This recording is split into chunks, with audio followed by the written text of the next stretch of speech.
Hello and welcome. Thank you for joining me at the table.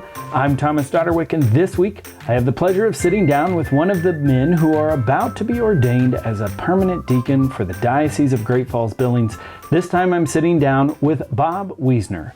Bob, thanks for joining me. Thank you. Bob, you are from the Billings area, or you reside there at least, and so that means there's a lot of the diocese who don't know you.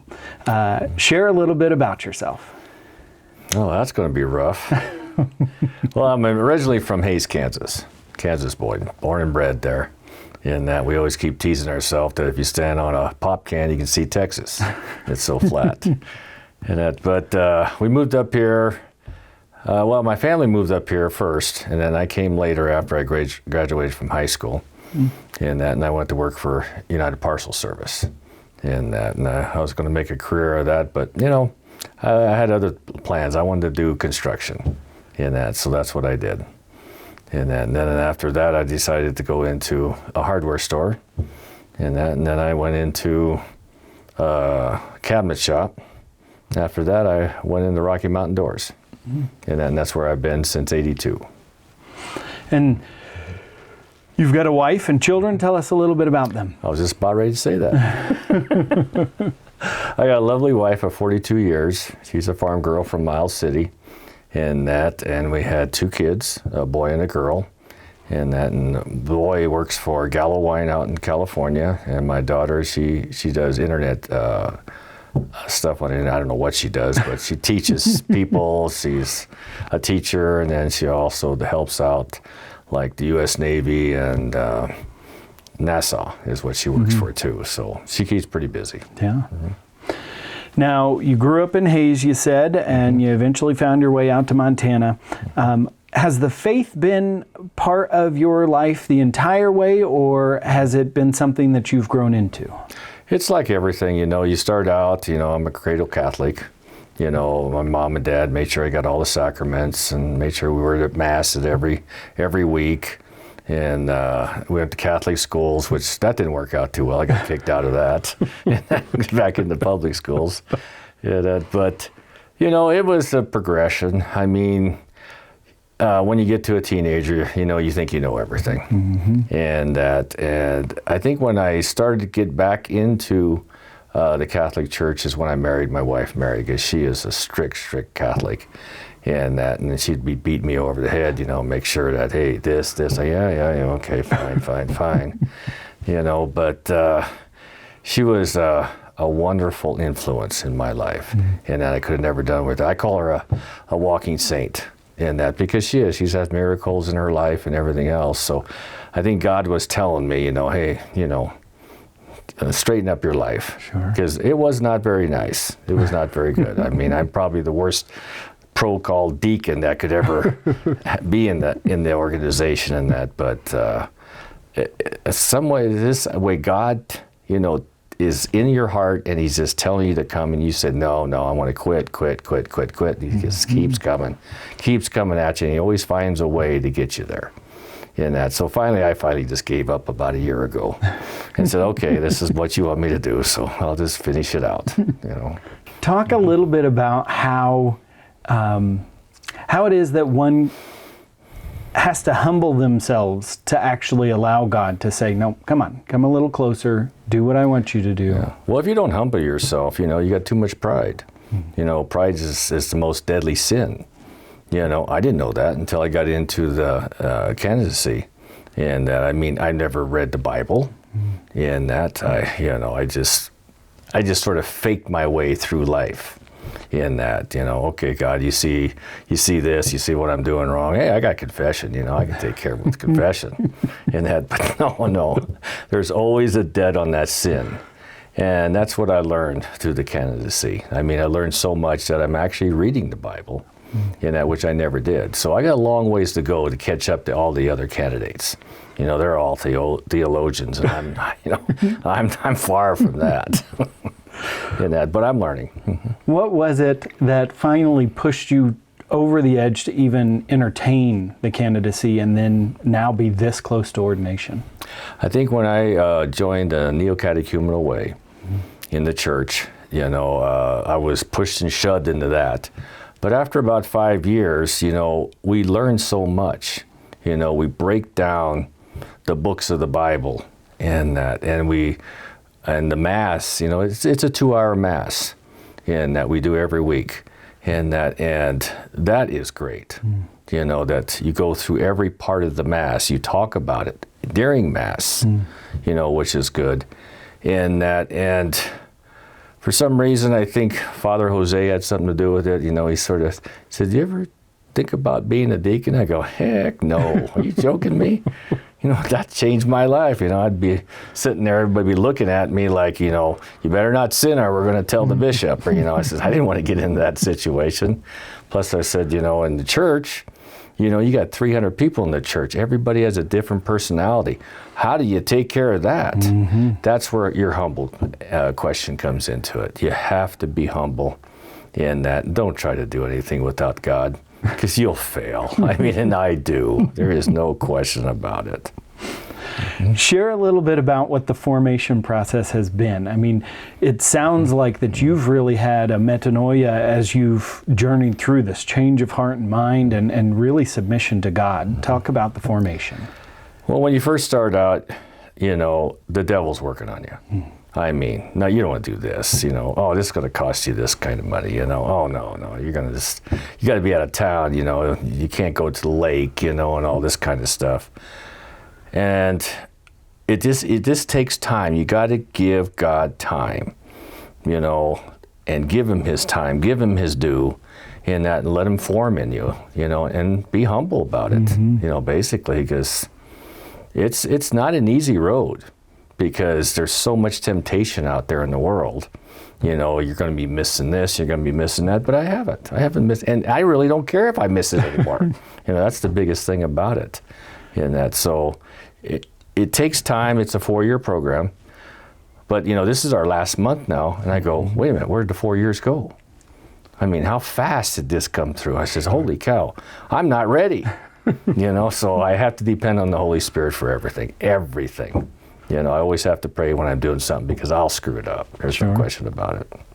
What were the academics like? What kind of topics did you cover in the academic portion of your formation?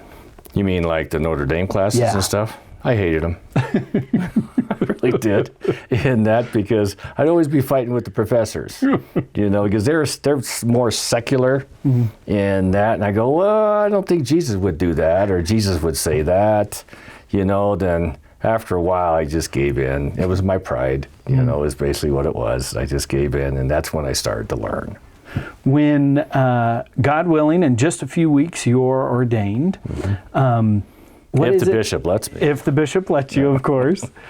What is it that you're looking most forward to? I never gave it much thought, to tell you the truth, because I'm already doing it. With Father Jose, we've been doing it for 2 years. Being on the altar, he shows me what's going on. He's basically my spiritual director. And that's, so if I say, hey, I need a homily, and he'll come up and he'll give me, 10 different things, and I go, okay, great, super. So then I'd go back and I'd do it. And that, so I depend a lot on him. And that now it's the other way around. He depends a lot on me. He said, I need you to go to the hospital. I need you to go to the rest home. You have to go in. I'm going to be out of town, so give communion to all the homebound. And that, he doesn't ask me anymore. He just tells me. But that's the way you become a deacon. You're a servant. Sure. And that's when your pride's gone too. And that's when you get humble, and you say, okay, even though you're tired, you want to get out of your comfort zone.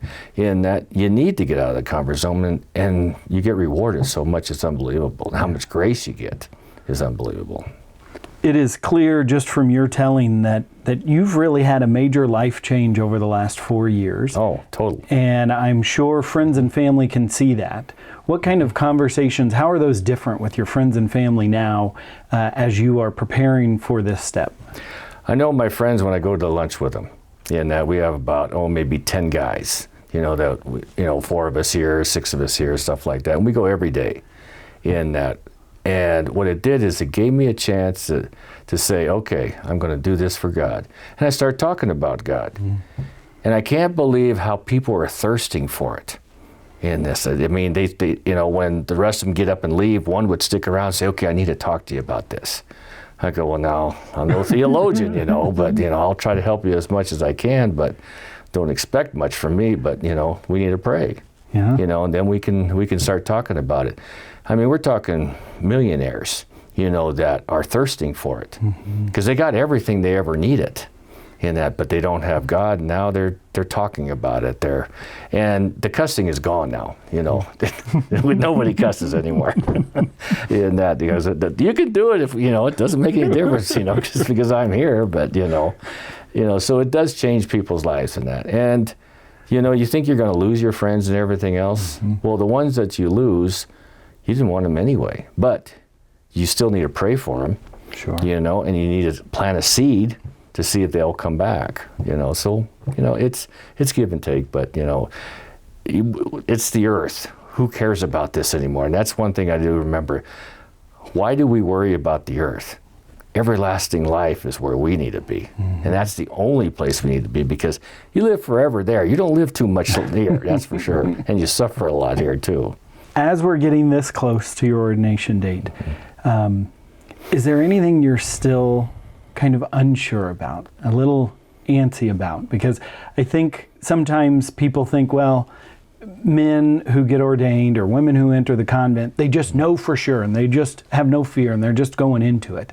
Is there anything you're still kind of... Oh, no, this is scary in that. But, I have the Lord on my side, and no, it's nothing like, hey, I'm some big deacon now, and look up to me, and I go, oh no, I'll be in the bottom of the bleachers in that, just keep my mouth shut, but find people that need to be helped, look for people that need to be helped. If there's somebody watching right now, while we don't have a window or a way for a man to join a formation program at this moment, we'll have another one in the future. If there's a man watching right now who's just the average Joe, who's like, maybe, but no, because I'm not sure about that, what would you say to a guy like that? Run like hell, because your life will change. You'll be out of your comfort zone. But God will help you, and you'll become a holy man after a while. In that, but it's run.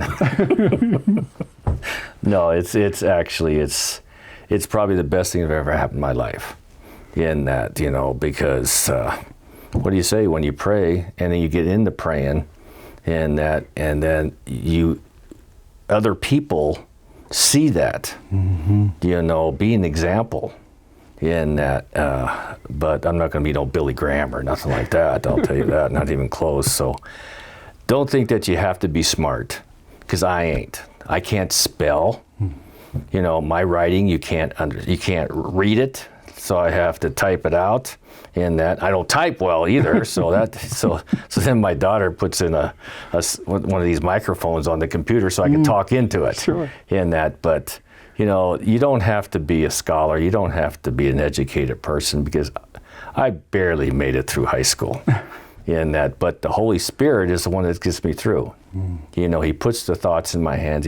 He puts my homilies down on paper, and they actually make sense. I said, did I write that? No, there's no way I wrote that, And then I forget it right away too, because I don't have a great brain either. So, but, plant seeds. That's all you need to do is plant a seed. Even if you get rejected and people are calling you names or something like that, smile, because, hey, isn't that what Jesus did? So I don't know. Bob, thank you for taking time today and just sharing a little bit about yourself, and know that we're praying for you as you approach this important day in your I need it. There's no question about it.